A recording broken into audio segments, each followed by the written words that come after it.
voto, Sua Excelência, eminente ministro Flávio Dino.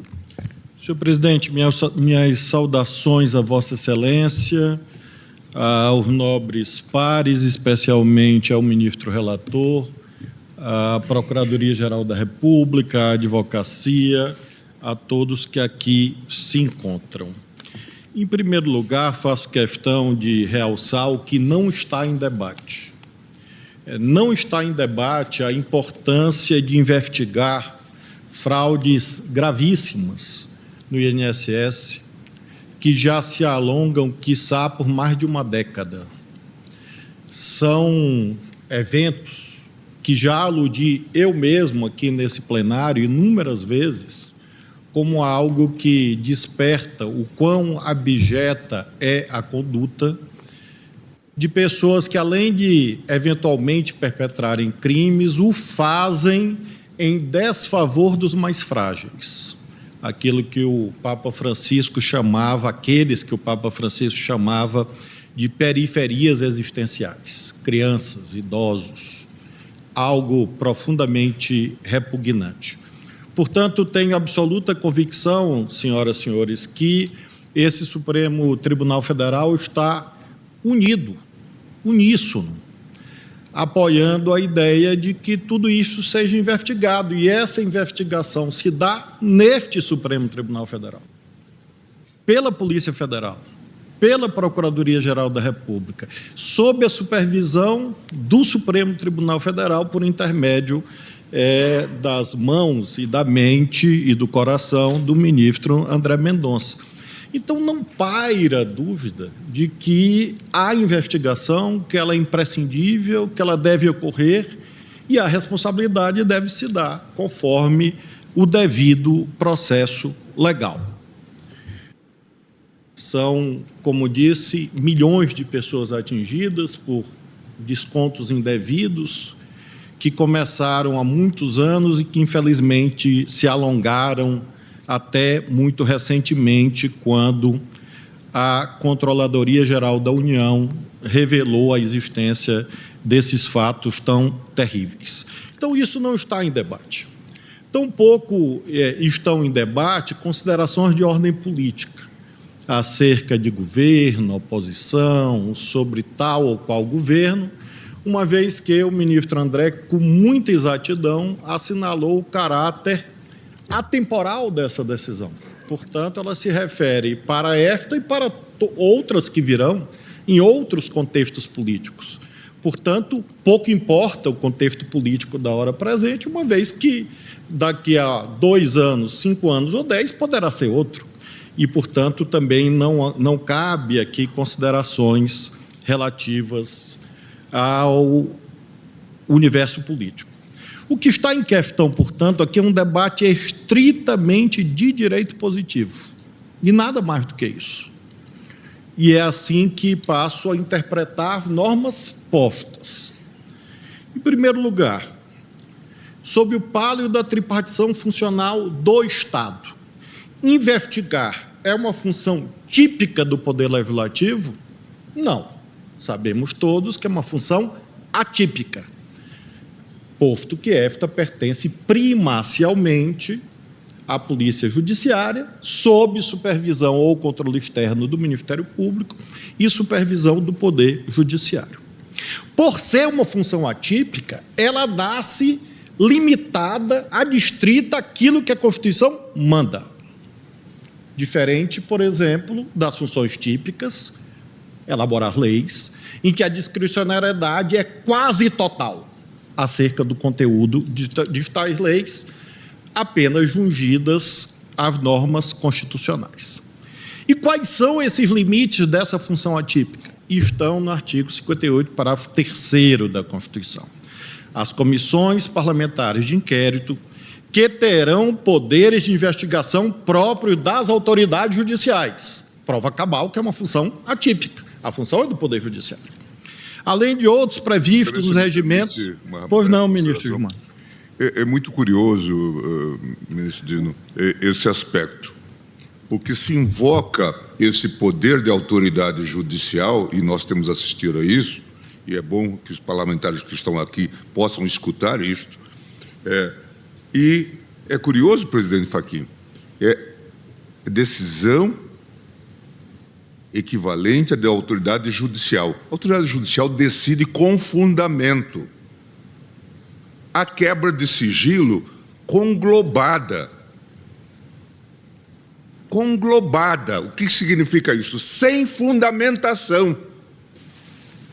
Isto, obviamente, é inconstitucional de Deus a Ulisses Guimarães da Constituição. Não tem nada a ver com decisão judicial. E veja, é poder de investigação da autoridade judicial. E hoje isso está consolidado, inclusive, no que concerne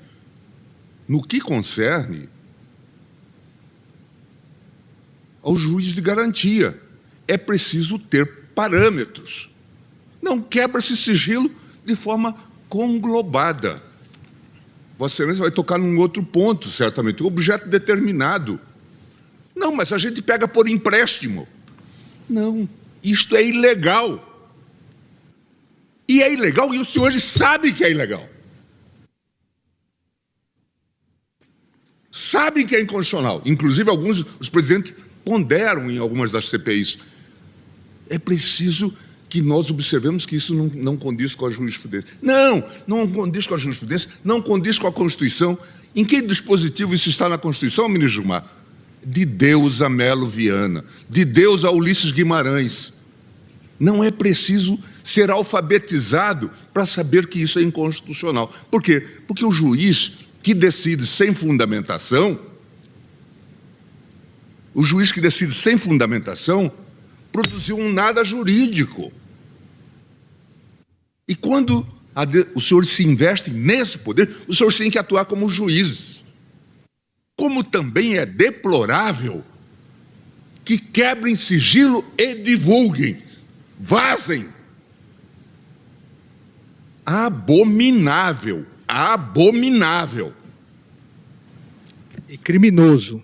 É crime, mas se vale exatamente de se tratar de uma prática por crime coletivo. O crime coletivo nos anonimiza. Não deixa de ser crime por isso. Como nós vimos de forma lamentável, ministro André, no episódio agora, recente, do caso Vocaro, em que uma conversa íntima era divulgada para festejo geral. Deplorável que isso tenha ocorrido. Lamentável que isso tenha ocorrido. Criminoso que isso tenha ocorrido. E é preciso que os senhores saibam disto. Mas os senhores já sabem disso. Os senhores já sabem disso. Poder envolve responsabilidade. E é isso que o texto constitucional exige. Quem tem poder tem responsabilidade. Por isso que nós cuidamos. Processos sob sigilo submetem-se aqui a essa regra. Nós não vazamos. Não se pode vazar. Por isso que talvez uma grande contribuição neste momento que os senhores poderiam dar é refletir sobre uma nova lei de CPI. O sistema atual ficou velho. Não significa que velho seja ruim, até porque eu sou idoso.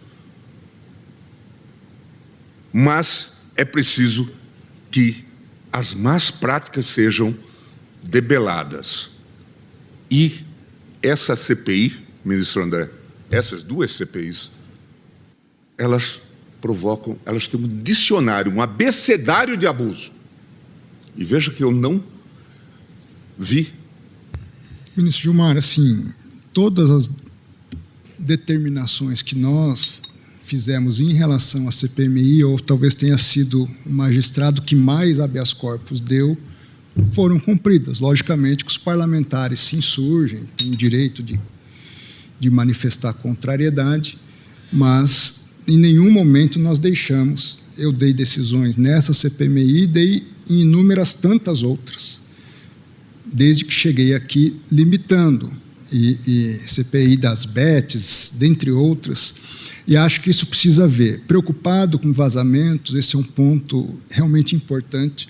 Foi por isso que eu, ao verificar essa situação, sem saber ainda a origem, que está sendo investigado, mas sabendo do potencial risco que havia, eu determinei a devolução de material à própria Polícia Federal para verificação. Apenas um ponto em relação a isso: a gente sabe que os vazamentos eles na verdade atrapalham a investigação, porque eles antecipam situações. Quem vaza não quer investigar. Antecipam situações que a própria cautela do sigilo permite um avançar mais seguro de um lado e mais efetivo ao mesmo tempo. Só queria fazer esse registro. Mas eu só queria fazer esse registro, ministro, porque, de fato, é um estatuto constitucional que se construiu ao longo do tempo, e essa discussão sobre fato determinado, e certamente nós vamos ter oportunidade de nos debruçarmos ainda sobre isso, é fundamental e faz parte de uma construção relevante. Quando se começa, a partir de franjas, buscar ampliar o objeto, certamente já se está confessando que não se está cumprindo o objeto da própria CPI ou CPMI, ou seja lá o que for. Muito brevemente, ministro Gilmar, pedindo aqui licença. Eu retomo a palavra e concedo a parte ao ministro André. Perdão, ministro Gilmar. É que essa questão de fato determinado realmente é uma questão preocupante. Eu já concedi também decisão, entendendo que o fato determinado, ele, vamos dizer assim, ele foi o objeto do termo inicial da assinatura dos parlamentares, e que é preciso se respeitar essa questão de fatos determinados, sob pena de haver, vamos dizer assim, uma abertura além daquilo que constitucionalmente estaria previsto. Só esse registro. Ministro Dino, Obrigado, para a continuação do Desculpe, voto. ministro. Eu agradeço a ambos, e são a partes que enriquecem o debate e servem, inclusive, de motor para a reflexão de todo o colegiado. Portanto, agradeço ao ministro Gilmar e ao ministro André. Muito bem, prosseguindo na leitura. Mediante requerimento de 1/3 de seus membros para apuração de fato determinado e por prazo certo, sendo suas conclusões, se for o caso, encaminhadas ao Ministério Público. Ora, primeira constatação: o preceito constitucional se refere à criação, não se refere à prorrogação. Segunda constatação: esse poder das CPIs é limitado pela dupla cláusula constitucional. Fato determinado. Disso já bem falaram e me poupam tempo, tanto o ministro Gilmar quanto o ministro André. Mas chama atenção: prazo certo. E passo, portanto, a partir de 58, parágrafo 3º, regra matriz desta controvérsia, a elencar 5 argumentos de modo separado. Primeiro argumento: se a Constituição fala em prazo certo, isso é incompatível com prorrogações automáticas e indeterminadas. Porque se houvesse prorrogações automáticas e indeterminadas, o prazo não seria certo. O prazo seria ao alvedrio das circunstâncias e, com isso, se frustraria um limite constitucional pelo fato de ser uma função atípica, a de uma casa parlamentar investigar. Então, o prazo certo não se compadece, não se compatibiliza com essa ideia de prorrogações ad eternum, porque, se fosse isso, equivaleria a uma cláusula de prazo indeterminado. Esta necessidade se põe com mais relevo ainda, considerando o que o ministro Gilmar acabou de dizer sobre a intensidade de todas as CPIs que fazem parte da pulsação legítima da vida democrática. O ministro André aludiu que ele próprio já concedeu habeas corpus contra atos de CPI. Acho que todos nós já concedemos. E é próprio do debate parlamentar que, às vezes, uma liminar seja elogiada e outra seja criticada. A casa parlamentar, a casa política, não tem a obrigação de ser coerente. Nós temos de sermos coerentes com a Constituição, que é aquela que dirige a nossa atividade. E chama a atenção dessa intensidade porque, se eu pegar aqui o mais longevo dentre nós, o ministro Gilmar, eu tenho absoluta certeza que na vida dele de julgador, ele nunca deferiu 1.002 quebras de sigilo. Talvez, se somarmos todos nós, na nossa atividade judicante, não chegamos a 1.002 quebras de sigilo bancário. Eu fui juiz federal 12 anos, estou aqui há 2, portanto, quase 15 anos de judicatura. Me parece que estes fatos da vida real, que não são apenas desta CPI, friso, nos convidam a manter a linha jurisprudencial do Supremo, sobretudo a partir dos anos 90, de fazer com que haja eficácia aos limites constitucionais da CPI. Há julgados aqui às dezenas sobre como se dá, sobretudo, a proteção aos direitos fundamentais. Esta CPMI, de acordo com informações contidas no site do Senado, já teve a oportunidade de quebrar apreciar 1.002 quebras de sigilo, entre rifles, quebras de sigilo, etc. Um poder desta dimensão, além de exigir a responsabilidade que o ministro Gilmar aludiu, exige também contenção em um prazo, sob pena de se transformar nisto aqui num inquérito geral de investigação de regimes autoritários, em que se faz, aí sim, autêntica pescaria probatória de modo indefinido e sem fundamentação.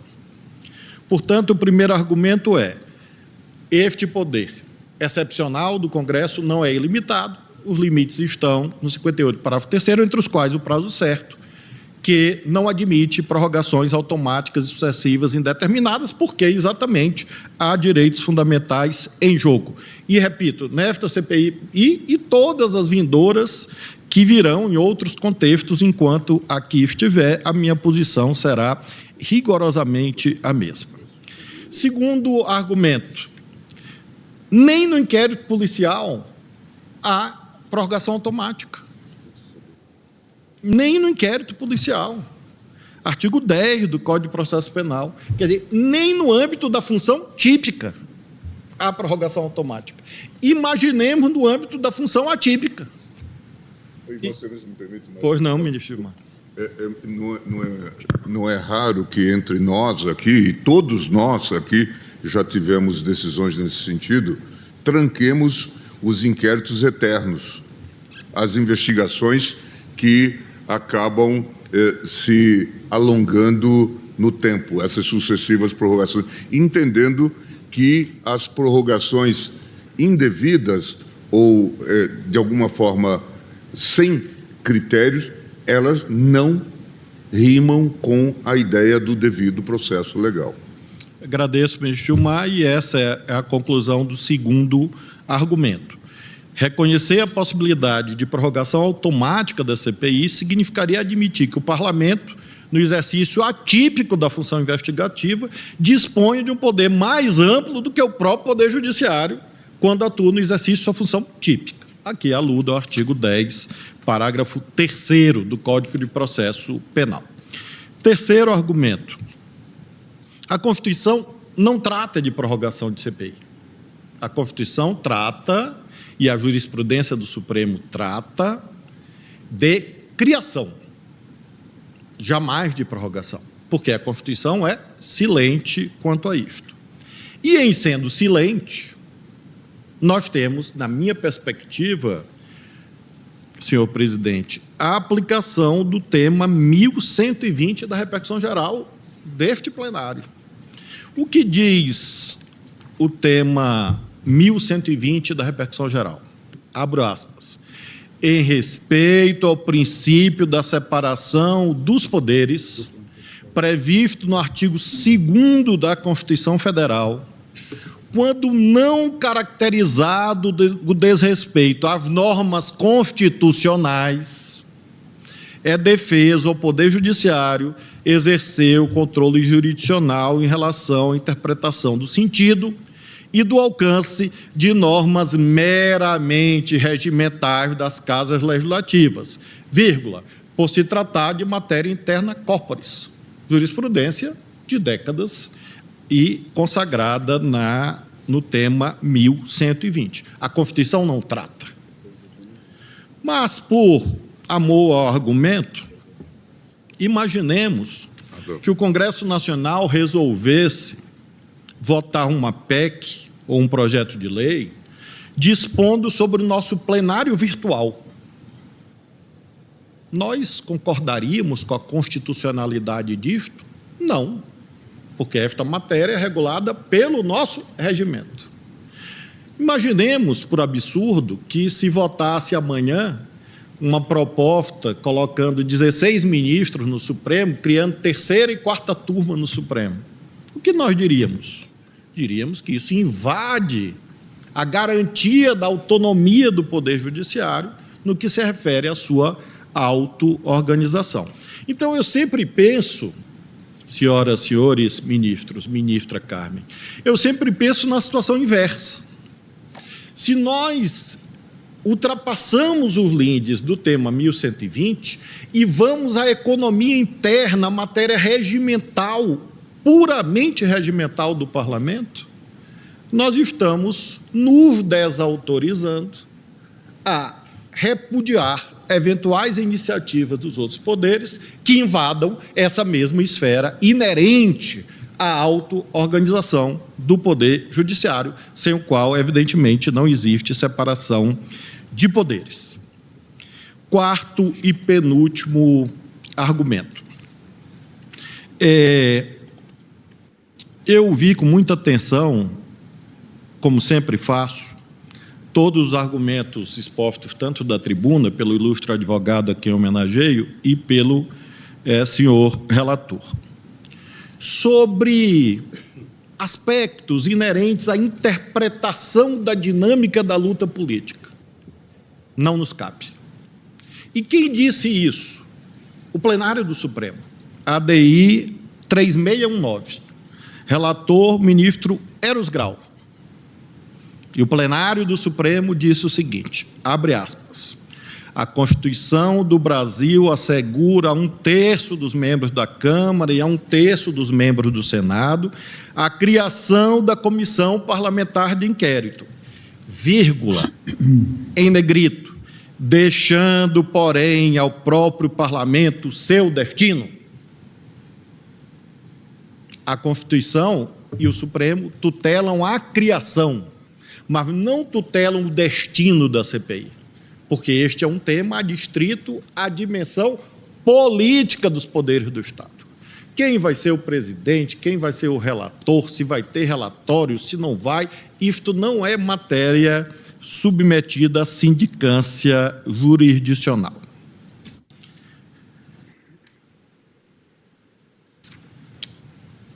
Finalizo esse penúltimo tópico dizendo, essa distinção é decisiva para a solução do presente caso. Se o direito constitucional da minoria se realiza com a criação da CPI e o destino da comissão fica a cargo do próprio parlamento, não é possível daí um suposto direito à prorrogação automática do seu funcionamento, a não ser pelos critérios próprios da luta política, como foi em todas as outras CPMIs ou CPIs já existentes, tanto é que não há precedente no Supremo sobre prorrogação. Porque tal tema sempre foi adstrito à economia interna do parlamento e lá foi resolvido como deve ser, em nome do princípio da separação de poderes. Último argumento. Não há lacuna normativa alguma que autorize uma atitude ativista de criar uma regra para suprir uma lacuna que não existe.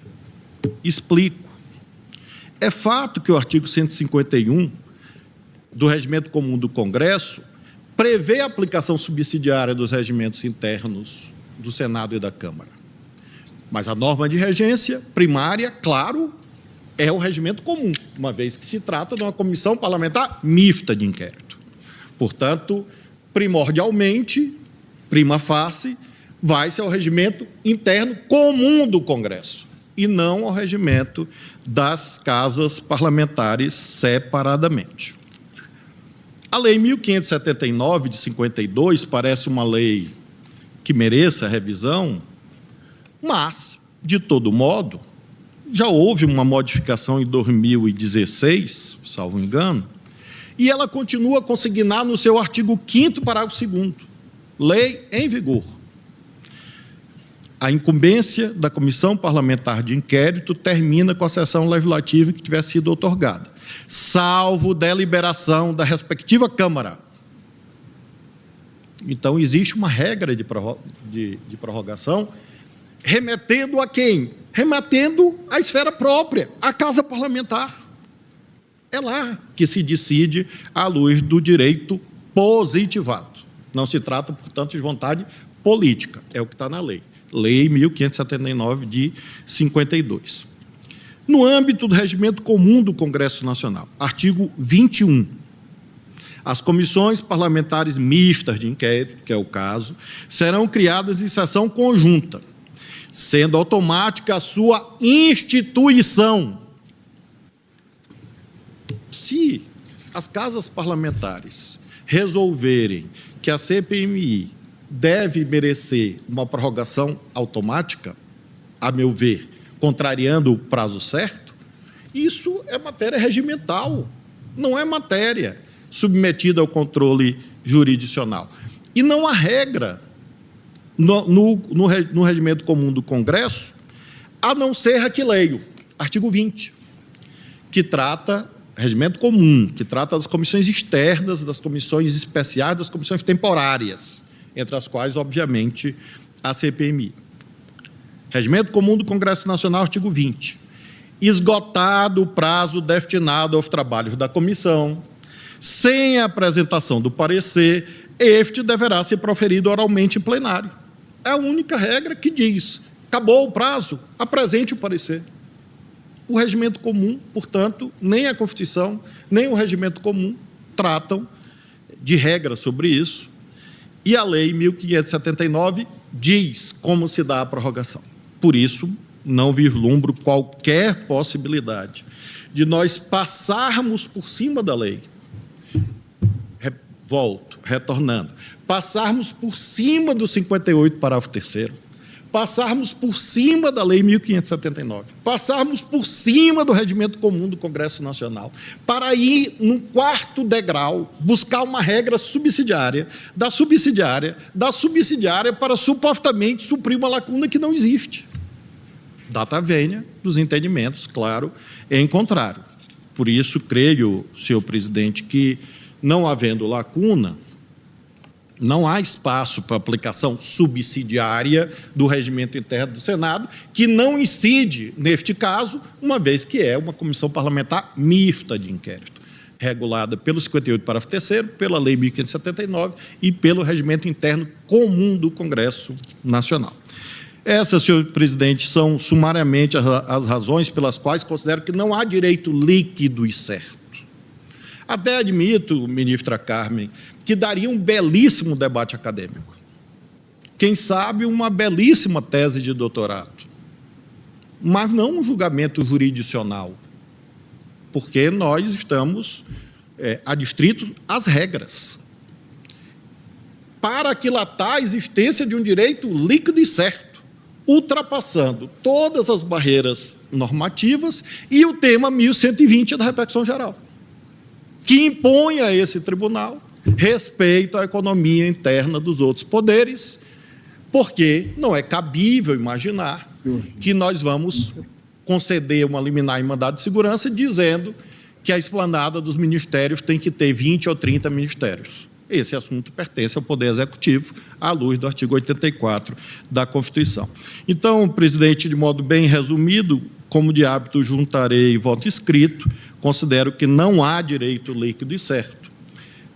A minha proposição, inclusive, é no sentido de nós já enfrentarmos o mérito, como temos feito em ADI, e julgarmos improcedente o pedido, mas, se não for esse o entendimento da maioria, em face da ausência de direito líquido e certo, tema que eu não tenho a menor dúvida técnica, jurídica, considero, com todo respeito ao eminente relator, como tenho, e ele sabe disso, habitualmente externo isto a todos os colegas que aqui estão, considero que, nesse caso, não há o atendimento do requisito ou deferimento da liminar como voto, senhor presidente. Obrigado, Vossa Excelência, que, portanto, diverge do relator e vota pelo não referendo a liminar.